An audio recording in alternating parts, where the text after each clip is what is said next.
Welcome back to another video here on Ceasefire Podcast. This is going to be part 1 of episode 15. Does cancel culture exist? Oh my gosh. I am excited about this. Those of you who may have discovered this channel or this show recently, thanks so much for all the amazing support on our episode where we reacted to Russell Brand and Jordan Peterson. If you want to support us directly, use the link below, man. Go to our Patreon, ceasefirepodcast.com. You can become a co-producer, behind-the-scenes debrief. We really appreciate the support there. But we want to dive right in. We don't want to belabor the point. Andrew, we got Louis C.K. He's talking to Joe Rogan. He's on a comeback, okay? I've seen tweets. Cancel culture doesn't exist. Louis C.K. got booked at Madison Square Garden. Like, let's dive in. This is personal for me, so I'm interested to see. I know, and I am so excited. All right, let's see what these knuckleheads have to say. I'm gonna give the language warning. A lot of the videos we watch, they're not gonna, keep the language tame. They'll probably swear quite a bit. So that's your warning. Let's jump in. The thing I'm excited, I have to bring it back to my stupid plug, but the garden show.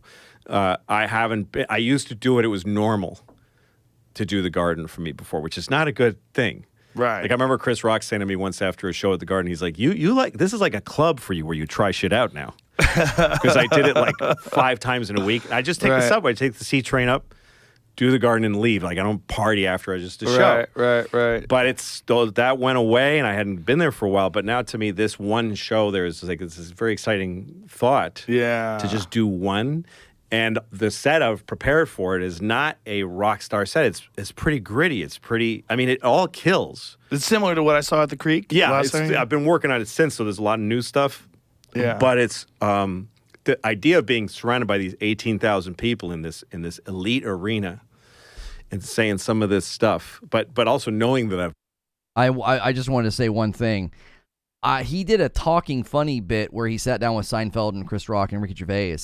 And he makes things hard on himself. Like he would save like everybody saves their best joke for last to kill with.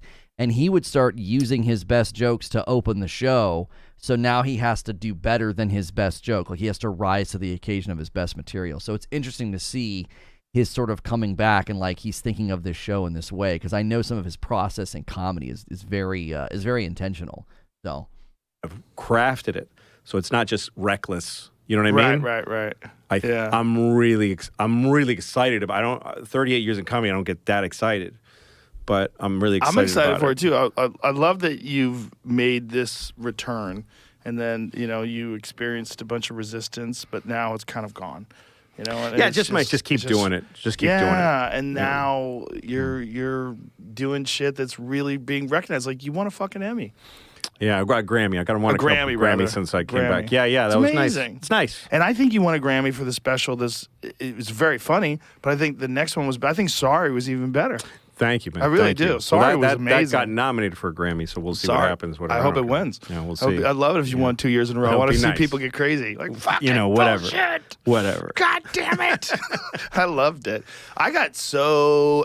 I want to pause because that was kind of the first wave of cancel culture's not real, right? Cancel culture doesn't exist. Louis C.K. won a Grammy, which there's so much presumption baked into that idea that he can't win awards and be recognized as a comedian now because of what happened in 2017. That these stories came out, and even the stories themselves are not as gruesome or even as extreme as some of the guys that were prosecuted. I mean, not to be crass, but he got permission to be weird and was weird and didn't realize the power that he had, and it ruined his career for 4 or 5 years. I love that Rogan. Go ahead. There's just so much here to this. Okay, there's so many angles, and some of this has to be saved for part 2 of the episode. But one, Louis C.K. is a fantastic comedian. Whether or not you're on board with his explicit content, which is extremely explicit, right? You cannot deny the fact that the dude is really funny. He's really self-deprecating, and he's been very honest about his shortfalls in this situation, which is frankly embarrassing. It's just one of the most embarrassing things you could ever imagine as a dude. You know what I mean? And yeah, dude, he's in the wrong. You know what I mean? Of course he's in the wrong. You know, but at the same time, it's like, okay, we're coming at this whole thing from a certain morality. He doesn't ascribe to that morality. We can't apply that to him. He's doing what a dude in his position would do. Mm-hmm. You know what I'm saying? Mm-hmm. In terms of just, being weird. Right? It's the power issue is the issue, and that's what we're going to get into deeper. But I want to lay the foundation here. I respect Louis C.K. as a comedian. I obviously don't agree with a lot of his content. I wouldn't speak that way, but like, despite it being crass or vulgar or whatever, it's still really clever, really good. And we have been at a very crazy crossroads with comedy. So I love that we're focusing on comedy right now, because it's going to lead to a discussion about language and everything surrounding the culture that we live in right now. Go ahead. Yeah, well, and I'm sure people won't appreciate the fact that I said that, he got permission to be weird. Like, I know that's incredibly reductionist at one level, but at another level, in his mind, he wasn't imagining he was doing anything or crossing any lines. It wasn't like, oh, I'm doing something that is wrong, or I'm breaking trust or abusing my power. It was, I'm into this, and I would imagine other people are into it too, okay? And trying to bring morality to bear on it. I find that to be so interesting, how moral high ground, how Puritan people become in an era where everything's supposed to be totally allowed. Like the sexual liberation movement, as long as it's in the privacy of your own home, and as long as you get permission and consent, which he did, like, what he did was weird and incredibly, like... And we're not condoning it. We're not defending him. No, not at all. We are looking at the phenomenon or the nuances surrounding this, and it is a lot more nuanced, especially because you've gone through things like this. Right. And that's what we're here to talk about, a very, very nuanced thing that is beneath the surface of something that's very easy to condemn, which, we do condemn the action. It's not something that is good, but we're looking at everything surrounding this and the bigger picture of what this means in the context of comedy and culture, cancel culture especially. Right. That's the fundamental question. I have a moral system that I can bring to the equation and say what Louis C.K. did was wrong, and I could have a conversation with him about a sexual ethic that is one of, appreciating what sex is as a gift and blessing and how it leads to human flourishing when treated properly, right? I have that system. I don't think the people that condemned him have a system of morality that allows them to say anything, because if everything is totally cool as long as you get consent, then he didn't do anything wrong, which is why everybody ran to the power dynamic argument. Oh, he was a man in a position of power. I don't think he saw himself in that way. I certainly didn't see myself in that position, because I was scrapping as a content creator to survive and to make it. And just because I had seen a modicum amount of success didn't mean that I suddenly was like, oh, I'm a man of power now. I have power. It was like, no, I'm just hanging out with people. And he probably thought the same thing after all the years he fought and clawed to get where he was. So let's keep watching. Angry when people were calling out your that leaked set. Yeah, when people are mad. Because to me, it was like, that's what he's always done. This is great stuff. Like, but not only that, you hadn't done stand-up in 10 months. I'm like, this is the seeds of a fantastic hour. Well, it was, and you're only seeing, like, literally the first couple of times he's even said these things aloud in public. I literally was having a conversation with another comedian and came up with the bits and went on stage and did them. So it was the first time I'd done them. And I just got so excited to be back on stage, because I had taken a long time off, and there was resistance coming back. But I was in a club with my crowd for the first time, and so I was. It was the only thing I regret is it was reckless, because my life was very precarious. Things were tough, and things were tough for my kids.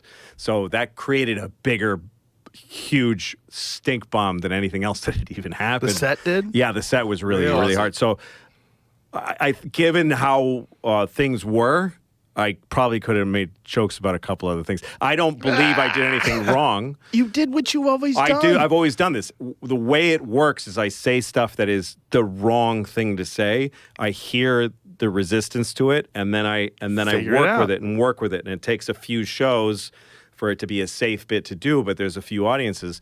that and that audience actually didn't didn't mind it, but it's not for regular consumption. It's like watching somebody practice piano and going like he sucks, or it's not. It wasn't supposed to. I think it's really bad that we don't have these barriers anymore, where there's speech that's for these few people. There's speech that we're gonna have a fun conversation where we're gonna get a little crazy. It's not for the whole world to see. Well, what was in That's an interesting perspective, because I've thought about that, right? Like, you can joke and talk in a way with your friends and your family, but that's not necessarily what you would want broadcast to the world, right? Like, I don't know. I think we're at a point where so many, as he said, like, barriers have been removed. We almost live digitally all the time now. We don't have an existence apart from living digitally, and I actually think he barely touched on it, but the idea that people would say cancel culture doesn't exist because he won a Grammy or now he's getting booked at Madison Square Garden. This all came out 6 years ago. So it's been 6 years, and he said it was hard on his kids. It made it to the point where just him coming back. Thinking about that. Right. And I'm sure people will be like, well, did he think about his kids when he was doing what he was doing? What do you mean? You have to go back to the morality discussion. Like, what if that's what he thinks is cool and that's what he gets off doing? Like, that's not wrong according to the sexual ethic of the day. So what do you mean consider his kids? Like, he didn't go out and abuse people and mess with people. He was doing something that he thought was totally on the up and up, right? And to drag his family and his kids through it, and then to say, well, cancel culture doesn't exist. The ramifications, the reverberations of what they went through will always be with them. Like, it'll always be something that they remember that they went through. There'll be scar tissue and likely trauma that they've had to process, and the public doesn't care about that. They have zero care or concern. I know firsthand what they did to my family and my children. They didn't care a lick about that. There was zero empathy or compassion. It's all about destruction. Infuriating to me. I'm so sorry. I was just thinking about, how do you tell your kids about this? Right. How would you tell your kids about what happened? Right. In a way, I guess it depends on how old they are, but obviously it does. But imagine being his kids and finding out about it somewhere else. You know what I mean? For sure. First. Yeah. Gosh, wow. That's punishment enough in my book. Yeah, because he was on a national, at some level, a global stage level. I was like, I had like micro fame. So, obviously one day I'll tell my kids about it. Like, hey, if you want to get into this line of work, like, these are the things that can happen. It is volatile. Like, I did the most minor things. Like, I flirted with women as a married man, and it was weaponized in a way that made me look like a criminal, and that's how volatile this is. Like a tinderbox, and they'll know, and I'll tell them about it, because here's the thing. I can actually own my sin and talk about what I did was wrong. I was living in an uncontrolled way. I was breaking trust with my wife, and those are all things I've worked on. I'm coming up on a 5-year anniversary with therapy, like seeing a Christian therapist. And, I'll own that to a certain point, but then you have to stop and say, like, where is the line where the punitive response is nuclear to something that is like a minor, at some level, like a social faux pas? It's like, this guy just wasn't self-aware or whatever. Not Louis C.K., but in my case. So this story is incredibly, personal for me, what he went through, because he was in another weird category of zero self-awareness, maladaptive behavior that he probably developed when he was young. I think even Sarah Silverman talked about this. She said that there were times where she reinforced the behavior, and she would say yes. Like, as his friend, he would ask her, and she said sometimes she'd say, no, let's go get a cheeseburger. And then other times, yes, she would. So you have to think, Sarah Silverman, pretty girl, your friend, reaffirming and reinforcing that behavior when you're young.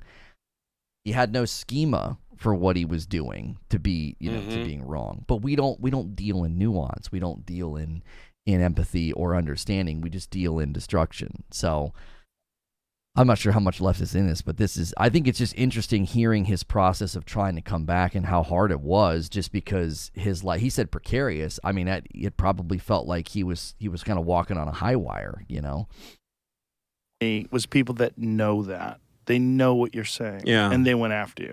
And I was like, you motherfucker. Yeah. You know, there's people that I won't talk to this day because of that. Wow. I was like, I'm not talking to you.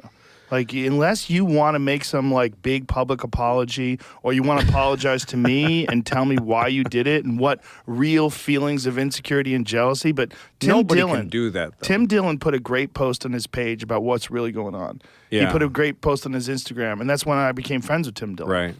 He wrote, you're getting a bunch of people that are mediocre comedians Yeah. and that are attacking him not really because of what he's saying, but because he's great and because they hate the fact that he was getting any attention at all and that should be theirs, and now they find some chance to move up in the social structure. Yeah. Oh, dude, he just told your whole story right now. Exactly, yeah. He just told your whole story right now. And this is the thing that we're going to get into deeper in the next part, for sure. Yeah, because I'm still dealing with it to this day. I just started reading a book on forgiveness, and I had to be honest. I told my wife, I said, I don't think I've forgiven any of these people. I don't think I have, because the cuts were so deep.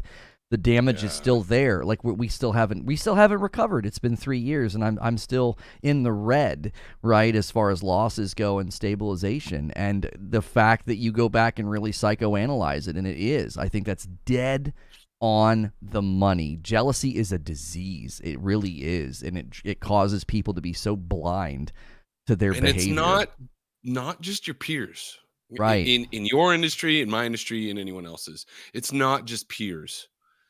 It is the keyboard warriors, the trolls. You know what I mean? That is what fuels all of this stuff. It's really the engine behind social media itself. Does Twitter even exist if you can't go on there as a troll and say whatever you want that you would never say in real life? And that's what I always come back to. Say it to the person's face. You got a problem with me? Talk to me privately about it. You got a problem with me and you can access me somehow, you know, I'm at a festival or something. Talk to me about it like a human would. You know what I mean? And say what you got to say to the person's face. You know, and it, oh man, the irony always kills me too. Is it's manipulation. You're emotionally manipulating people and stirring them up to be hateful and mean, and it's a form of violence. And it's a form of cyber terrorism is what it is. You're attacking somebody permanently. The deep fake situation that's happening right now, there was a woman who made a wonderful argument against deep fake pornography, and she said, okay, what if one day I never ever want to work in this field again and I want to go get a normal job? She said, it's getting to the point where I'll never be able to prove that's not me. So it's a form of virtual rape. You basically made it as if I did that when I didn't. Non-consenting. I didn't consent to be in that film. That's not me in the film. And I'm now permanently seen in that way. And I thought, wow, that's literally what false accusations are. And that's what cancel culture is. Like, if you take somebody through that ringer, no one will ever look at Louis C.K. as a dude that crossed a social line and needed to be corrected. He's viewed as a monster. He's viewed as this larger than life thing. He's always that. And I will always be viewed that way by some people. I will always be viewed as a predator because I was given that label. I didn't consent to that label. There's no evidence that I was that at all. But now that's been thrust onto me by others in a violent way, and it's a form of manipulation. That's the irony, is to stand against, like, you know, doing something to somebody without their consent, or to stand for this sexual ethic of, like, men should be aware of their power, but to do it in a violent way and manipulate people's emotions. It's just dripping with irony. It's like you're doing something far worse than the thing that you're getting all upset about. Like, and that's the irony of the world that we live in right now, is all of the outrage on all fronts and all of the manifestations of outrage comes from such a hypocritical place. I mean, man is hypocritical, right? Whether we're talking about Christians, whether we're talking about Buddhists, whether we're talking, you know, it doesn't matter where you come from, what your worldview is. that's wired into our DNA is we are duplicitous by nature, inconsistent, selfish. Yeah. I would debate anybody till the cows come home on man's nature being naturally fallen and selfish versus, benevolent. But Right. man, this stuff's so crazy. Keep going. Yeah. Yeah. It's just crazy. The world that we live in. That's what it felt like to me. All of that is totally true, and it makes me understand it. In other words, it makes me feel sympathy. It makes me go like, all right, if that's what you need to do, that's what you got to do. I get that. I would prefer to hang out with somebody who doesn't need to do that, but I get it. And I can't be around them because I understand that. You can do that again. You could do that again. Sure. It's like having a snake in the room. Like you can have a snake in the room as long as you keep the lights on. Aside from my shit, the thing that was a drag to me about comedy in the last few years was any comedian who's out in the world saying that comedian shouldn't be saying these things. Yeah. That's a traitor to comedy. Well, they always suck. They're not a real comedian. None of them are good. They've learned some tricks so they can seem good and they might have a big audience. But they don't love this. Right. And that's a fucked up thing to do. It's a fucked up thing to do, and it's always coming from a place of jealousy. Yes, and also it's always happening to somebody who's already deeply besieged, somebody who's already the whole world. Of course. When you see the whole world coming down on somebody for something they said, and then you go, I'm going to say the same thing. Exactly. That's about you. That has nothing to do with how you really feel about what they said. It has nothing to do. It's just that you want to be heard in your circle saying it also because you see that you can get a little something from it. There's a great comedian who made similar comments about whenever tragedies happen and someone has to tweet about it and thoughts and prayers or whatever, and he's like, that's basically somebody saying don't during this tragedy, everybody please don't forget about me. Like don't forget about me. They're just using a tragic situation to grandstand. And I defy anyone to show me otherwise that's the motivation with most people. Pick a platform, pick a network. You boil it all down, social media, and you remove the jealousy, the attempts to create jealousy, and the grandstanding. What do we have left? Right. Creeping on X's. That's it. Well, and I love that Louis C.K. even looked at it and said that there are people out there who are like anti-comedy, right? They're trying to control what comedians can do and say. And the point that I wish you would have made was that's an exercise of control. They're trying to have power and control who can do what and who can be successful. And one of the lead guys that was like he was actually in a huge position of power. And, I continue to think one day, the truth will come out about him. And I think that'll be a good day because I've always told people that truth and time are undefeated. They don't stop. Truth and time go forward. They always will eventually bring things to the light. And this guy was seen prior to everything happening to me. He was seen saying that they want to bring back the old community leaders and bring back the old streamers that used to be so big in that game. And this was like a month before everything happened. So it was about power. It was about control. It was about we want to get rid of this new order, this new group, these new people that are being successful. It's no different than in comedy when like Louis C.K. is like, you got people out here that are being anti-comedy. They're wanting to control who can be successful.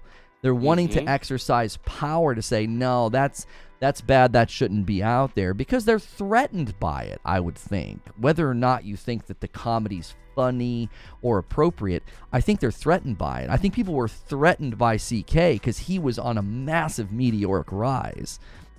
Right. And when we get into censoring comedians, like, this is a slippery slope.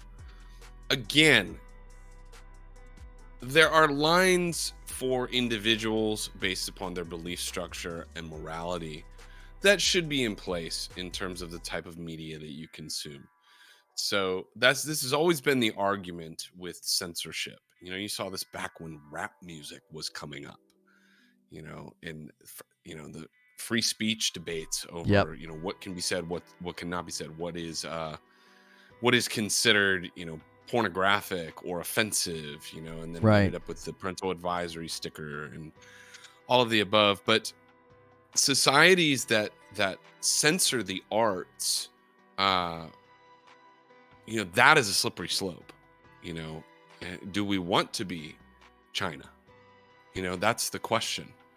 And you get into legislating what is offensive to one group or what is offensive to another group. What about just don't watch something if it's not your bag? You know what I mean? Like, just don't watch it, dude. That's so easy. But you don't get to you don't get to grandstand. You don't get to outrage. You don't get to mobilize the mob. You don't get to have a voice and have purpose in tearing someone down. And this is why, from the beginning, I've been an advocate for nuking every social media platform, because then you remove the weapon from everyone. There's a great book. I might have quoted this in our social media episode. I can't remember. It's been a while. But there's a great book called Like War that I read a while back. I didn't even finish it. I don't finish any books. I read the first 50 to 100 pages to get the point of the author. And unless it's a piece of fiction, I move on. For sure. But great quote from one of the founders of Twitter. I thought once everybody could speak freely and exchange information and ideas, the world was automatically going to be a better place. And this was Evan Williams, one of the co-founders of Twitter. And then he said, I was wrong about that. Yeah. Because we're talking about human nature here, Mm-hmm. right? We're talking about cancel culture. We're talking about handing a loaded gun to the guy in his mom's basement who has no other source of power in his life than to go online and to destroy people. Yeah. And there are millions of people out there who've been handed the loaded gun. And you and guys like Louis C.K, who, we're not debating, what happened. We're not debating the context of the quote unquote incident itself. You've already articulated it all. Louis C.K, I mean, there's no one's going to sit here and say, yeah, that was good that he did that. You know what I mean? Of course it wasn't good. You know what I mean? But did the punishment fit the crime? Should he have lost his complete career over it? Right. And the point that we're trying to make here is no. And the evidence, though, and the good thing at the end of this is, like, we're talking about, does cancel culture exist? He came back. Yeah. You came back. You know what I mean? And so, yeah, people are mad about that, but I love it, dude, because it means the trolls don't win. Right. And you trolls, if you're listening and you're a troll, you're not going to win. Yeah. Well, and it would be like saying, if I got shot 5 years ago and went through all this terrible rehabilitation to get back the ability to walk and have motor function and to live my life again, and still had pain in my back and was dealing with all these things, and then you saw me up and around, and you were like, yeah, I guess he didn't actually get shot. Nobody would say that. Like, you can't say that cancel culture doesn't exist when people's entire livelihoods and careers get detonated, and just because they managed to survive, half a decade later they climb out of the gutter where they were stabbed and dying, and they're still walking around. Yeah, cancel culture doesn't exist, I guess. And it's like, this guy lost millions of dollars. It took him and his family through trauma. That's what it is. All these mental health advocate frauds who act like they care about mental health on social media, dragging people through trauma, their families through trauma, and acting like, well, that's going to make me feel better, so that justifies it. I'm sorry. I think people are evil. I think people just hit a level of evil. It's not even the troll in their parents' basement. I think there are just people out there that are bad actors, and they use their position to do something far worse.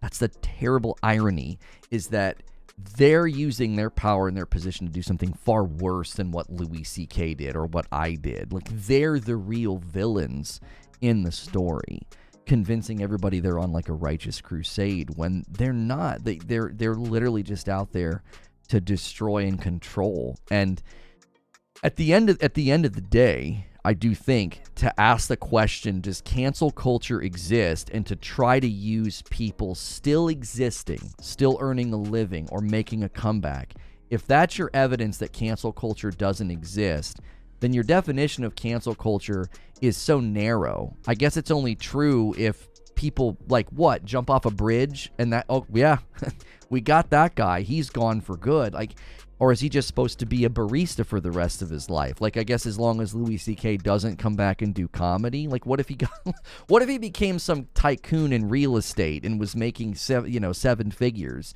Would people say cancel culture doesn't exist because, well, now he's earning a great living still, just doing something completely different? I think. Well, it we betrays, both agree that it exists. It's right. real. You've been through it. I've had other friends go through it. It is very real. Right. And traumatizing.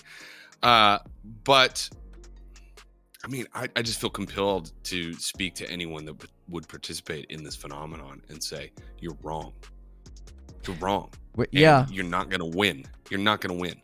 Well, I just feel compelled to say it. I think it betrays violence in their heart. Like, if you hate your brother, you're murdering him in your heart. I think it's violence. It's murder in their heart. That I can't believe this guy is still around and has survived and gets to come back. That's murder in your heart. You're wishing that the person was metaphorically dead, because that would be better than them thriving and surviving. And them thriving and surviving and continuing to live their life is somehow so abhorrent to you that you'll just betray a violent, like, hateful disposition just out there in the public. Like, I don't think they see it. I don't think they do. People that are pro. Well, there is a virtue signal element to it, because I have spoken to countless people over the years, recent history, who've said things like, I just feel a responsibility to hold people in positions of power and leadership accountable. That's always the justification. Right. Well, we got to do a deeper dive, because this is personal. I kind of want to get into, the book that I'm reading and why I actually am just now to the point where I can think about forgiveness. It's been almost 3 years, and I would love for Louis C.K. to touch on that. Like, did he have to get to that place as well to forgive the people that maliciously use this as an opportunity to go beyond just like letting the stories out? It went beyond that. So we're going to dive deeper in part 2, and then we do a debrief for people who support on Patreon. So use the link below or go to ceasefirepodcast.com. We appreciate you watching this video. Hit like, hit subscribe. We'll see you in the next episode or the next part. Thanks for watching.